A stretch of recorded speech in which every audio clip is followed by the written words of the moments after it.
ऐसे में ये जानना जरूरी है कि आखिर कोठारी बंधु थे कौन, इनकी कहानी क्या है। पश्चिम बंगाल के कोलकाता के रहने वाले दो भाई यानी राम कुमार कोठारी और शरद कोठारी का बचपन मध्य प्रदेश के बैतूल में बीता। कोलकाता में पढ़ाई के साथ साथ दोनों भाइयों ने घर के पास ही आरएसएस की शाखा में भी जाना शुरू कर दिया। और जब 90 के दशक में अयोध्या में राम मंदिर आंदोलन शुरू हुआ तो राम कुमार और शरद कोठारी ने भी विश्व हिंदू परिषद के कार सेवकों की तरह अयोध्या में राम मंदिर के निर्माण में कार सेवा करने का फैसला किया। 22 अक्टूबर 1990 को दोनों भाई कोलकाता से अयोध्या के लिए रवाना हुए। दोनों कोलकाता से बनारस पहुंचे। सरकार ने जब अयोध्या जाने वाली सभी गाड़ियां बंद कर दी तो ये दोनों टैक्सी से आजमगढ़ और उसके बाद फूलपुर कस्बे तक पहुंचे। यहां से जब सरकार ने सड़क रास्ता भी बंद कर दिया तो लगभग 6 दिनों में 200 किलोमीटर पैदल चलकर वो अयोध्या पहुंच गए। उस समय उत्तर प्रदेश में मुलायम सिंह यादव की सरकार थी। मुलायम ये पहले ही ऐलान कर चुके थे कि उनके रहते अयोध्या में परिंदा भी पर नहीं मार सकता।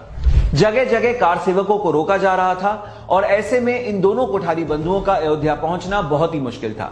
लेकिन इसके बावजूद कोठारी बंधु अपने एक और साथी के साथ हनुमानगढ़ी पहुंच ही गए। कार्तिक पूर्णिमा के दिन हनुमानगढ़ी में इकट्ठा हुए कार सेवकों में राम कुमार कोठारी और शरद कोठारी भी शामिल थे। दोनों भाई 30 अक्टूबर को अयोध्या के विवादित परिसर में पहुंचने वाले पहले लोगों में से थे। अयोध्या में कर्फ्यू लगा हुआ था। यूपीपीएससी के करीब 30,000 जवान अयोध्या में तैनात थे।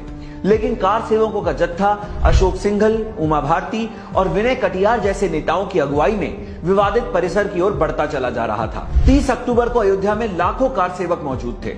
इसी बीच कुछ ऐसा हुआ जो हमेशा हमेशा के लिए इतिहास के पन्नों में दर्ज हो गया।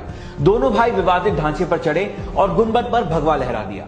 इसके बाद सभी कार सेवकों में सनसनी मच गई। हर कोई इन्हीं कोठारी बंधुओं के चर्चे करने लगा। विवादित ढांचे पर भगवा फहराने के बाद ये दोनों वहां से नीचे उतर आए। दोनों भाई विनय कटियार के नेतृत्व में दिगंबर अखाड़े की तरफ से हनुमानगढ़ी की ओर बढ़ रहे थे और तभी सुरक्षा बलों ने फायरिंग शुरू कर दी। ये दोनों भाई एक घर में जा छुपे। सीआरपीएफ के इस इंस्पेक्टर ने शरद को घर से बाहर निकाला और उनके सर में गोली मार दी। छोटे भाई के साथ ऐसा होते देख राम कुमार भी बीच में कूद पड़े और इंस्पेक्टर की गोली राम कुमार के गले को भी पार कर गई। दोनों की मौके पर ही मौत हो गई। इन कोठारी बंधुओं का अंतिम संस्कार सरयू के किनारे हुआ, जहां पर हजारों कार सेवकों का हुजूम था।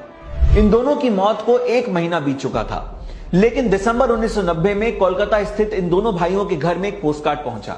ये पोस्टकार्ड इन्हीं भाइयों ने लिखा था, जिसमें उन्होंने अपने परिवार को बताया था कि वो बहुत ही जल्द घर लौट आएंगे। तो उत्तर प्रदेश के मुख्यमंत्री योगी आदित्यनाथ ने पूरी तैयारी कर ली है कोठारी बंधुओं के लिए एक स्मारक बनवाने की। कोठारी बंधु 1990 में श्री राम कोठारी और श्री शरद कोठारी, इन दो नौजवानों की हत्या उस समय की समाजवादी पार्टी की सरकार ने गोली मार करके की थी।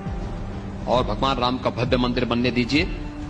हम इन सभी जितने भी लोग अयोध्या में शहीद हुए हैं राम जन्मभूमि के लिए, उन सब का एक भव्य स्मारक भी बनाएंगे जिसमें उनका नाम हम वहां पे अंकित करवाने का कार्य करेंगे।